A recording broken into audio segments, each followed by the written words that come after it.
Hey guys, Sean here. Welcome to the F1 Word and to my Singapore Grand Prix preview. So I love the spectacle of a night race. Let's face it, the cars under the lights, the skyline, it all just looks stunning. However, it doesn't always throw out the best of races, so yeah, it's one of those I tend to look forward to more out of hope than expectation. That being said though, last year's race was actually pretty alright. As always, I'll quickly run through some of the talking points from last year right from the off. Sergio Perez stuck Esteban Ocon into the wall on the exit of turn 3, which eventually brought out the safety car, but not before Sebastian Vettel and Max Verstappen went side by side down Raffles Boulevard, with the German making the move stick to take second place, a position the Dutchman would later take back after Red Bull managed to pull off a perfectly executed overcut. And wow, was that pit exit a close one. Go and check that out in the highlights on YouTube.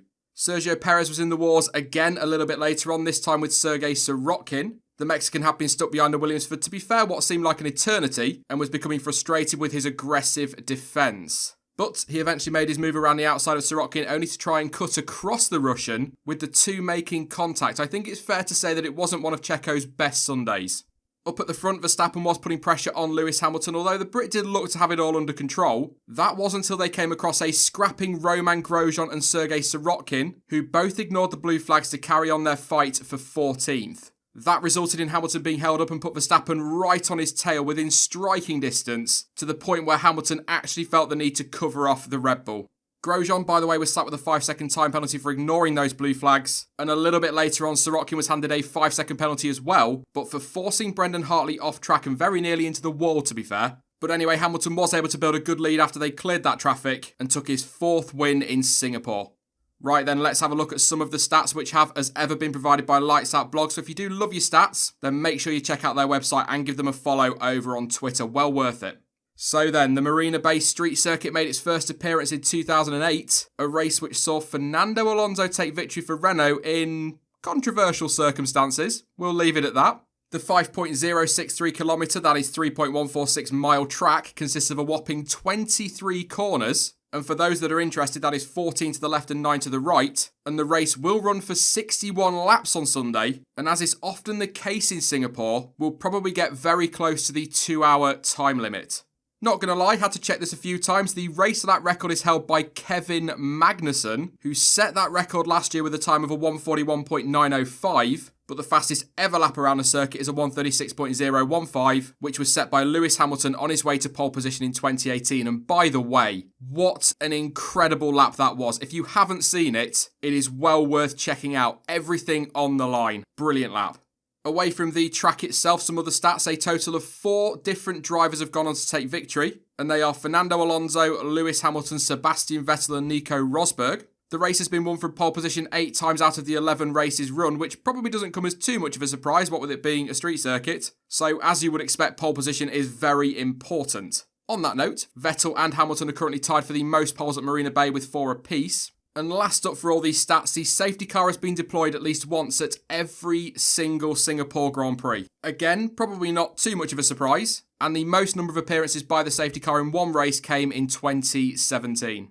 When it comes to overtaking, well, with it being a street circuit, it's not going to be easy, but it's certainly not impossible. Turns 1, 2 and 3 offer up the first opportunities, obviously, but I'd argue that turn 5 is the first really good chance to make a move. The long DRS run down Raffles Boulevard gives drivers a very good chance into turn 7, and I've got to say at this point, cars running side by side with sparks flying everywhere is always a spectacular sight on that run. I love it.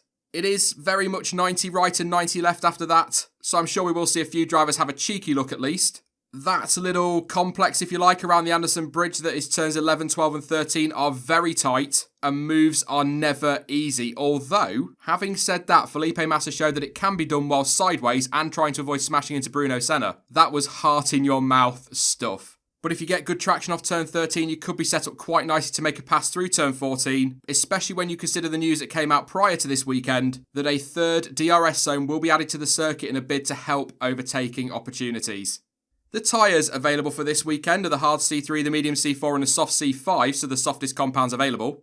As you'd expect, track position is king in Singapore, and so nailing the strategy will be vital. Last year, Lewis Hamilton took the win with a one-stopper, and as seems to be the case at most races this season, it is likely teams will be aiming for that again. At the end of the day, with track position being so important, are you ready for this obvious statement alert? You want to minimise the time you spend in the pits as much as possible. I know, I'm sure you're all so surprised by that. The undercut can be powerful, but as I mentioned at the start of this video, it was the overcut that worked for Max Verstappen in his battle with Sebastian Vettel last year. So it will be interesting to see which way teams choose to go with that one. You know, if you get stuck behind a car, do you hang back a little bit and then let them pit and then you start to deliver your pace? Or do you get yourself into the pit lane as soon as possible to put on fresher tyres and try and force the other driver's hand? Going to be interesting. Of course, as I've already mentioned, the safety car has always made at least one appearance in Singapore, and so that could mix things up a lot during the race. The weather shouldn't though, as the forecast at time of recording is for it to be hot and dry all weekend. I believe we've only had one rain-affected Singapore Grand Prix since it debuted in 2008, and we all know what happened there. Something else I should mention as well, although this is probably more relevant to qualifying than the race, but with the circuit only being used once a year, track evolution tends to be pretty high, so that could spice things up nicely on Saturday. There is actually also only really one race-relevant practice session, and that's FP2, because FP1 takes place during the late afternoon, and FP3 takes place in the early evening. I'm not sure how much of an impact that's going to have, because teams do know the track very well, but it might make a difference somewhere. We'll see, though. Before I get on to my predictions, I'm just going to have a quick run through some of the news stories doing the rounds ahead of this weekend. Now, obviously, there was some pretty big news earlier this morning when Haas announced that they will be sticking with Kevin Magnussen and Romain Grosjean for 2020. A decision that took me by surprise, I think it's fair to say. I'm not going to say any more on that other than if you are interested in my views on that announcement, then please do check out the video that went up earlier today. I've already mentioned that there will be a new DRS zone this weekend, a third one. And as you saw on the track map earlier, the new zone runs between turns 13 and 14 with the detection point popping up just before turn 13. Mattia Binotto has said that Ferrari are taking some new updates to Singapore in the hope that they will be able to close the gap to Mercedes. He said, quote, "We are well aware that Singapore will present new challenges and a layout in which our car is not as strong as at other circuits. We are bringing a few new parts there as part of our effort to close the gap to the competition at a track that features predominantly slow speed corners." Can Ferrari challenge this weekend? I'm not so sure, but let me know what you think in the comments.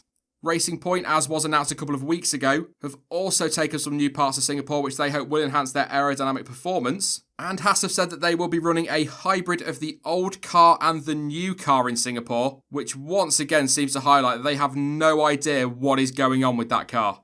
Thinking about it actually, they didn't go too badly in Monaco, did they? I seem to recall Magnussen qualified quite high up and Grosjean went on to take a point. So maybe they might have a good weekend, and let's face it, they could really do with it.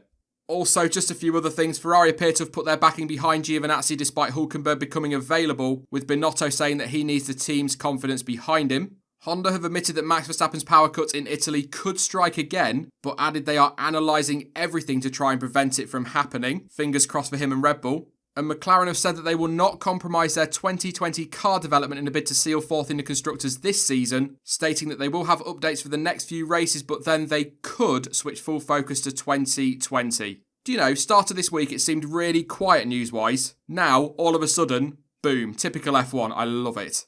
Right then, time for some predictions. It looks on paper, so this is only in theory, as though it should be between Mercedes and Red Bull. I personally can't see the 2019 Ferrari suiting the Singapore track, certainly based on what we've seen at times this season. So I think we are on for a rekindling of Lewis Hamilton versus Max Verstappen, which means if that happens, we could be in for one hell of a weekend. That's jinxed that then. But anyway, I think over one lap the Mercs should still just have the edge, but at the same time I wouldn't be totally surprised if a Red Bull managed to nick it. I really do feel it will be that close. But I'll go with Hamilton for pole. However, I'm going to hedge my bets and say that Verstappen will take the win on Sunday ahead of the Brit, and behind that, do you know what? Screw it, I'm going to back Alex Albon to grab his first podium. I might be mad, but we'll see.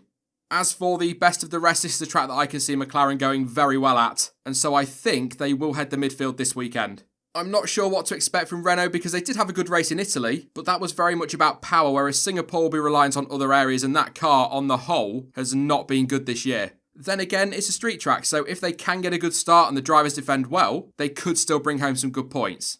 All in all though, I'm really looking forward to this weekend. No idea why, I just am. And I've got everything crossed that we can continue this run of awesome races.